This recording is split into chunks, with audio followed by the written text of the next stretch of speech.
One of the things we were discussing on the table is what it means what does place mean, and an example I gave was in London Borough, Barking and Dagenham is one whole place, it's one borough, and that's how organisational level it's seen.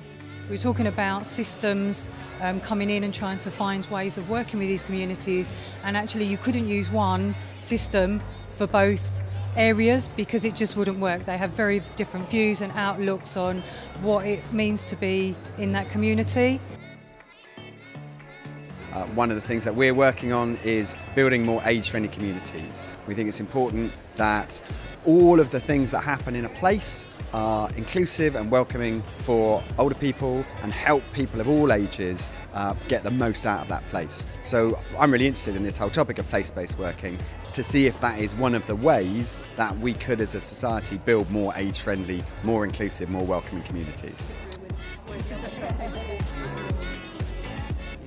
Someone on our table was saying, at 18, the busy road that stops you accessing the job opportunity over the other side is of great importance to you. Age 2, it might be the fact you don't have a play park.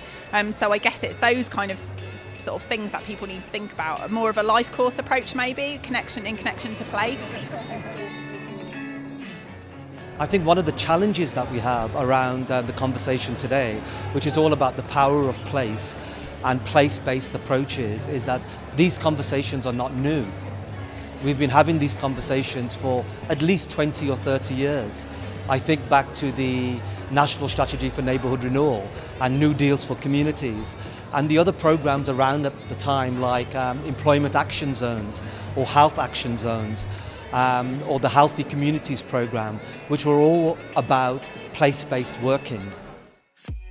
One of the things I'm really interested in our project is trying to find out all the resources that are available locally. In our project we talk about stuff, skills and spaces, and we know that hidden away in all of our communities and in all of our council buildings and in all of our school buildings there's all sorts of places that could be used for activities, there's all sorts of equipment, and obviously we've got huge skill bases in our communities, in our staff, and trying to get people to share those more effectively with each other to enable community projects to happen.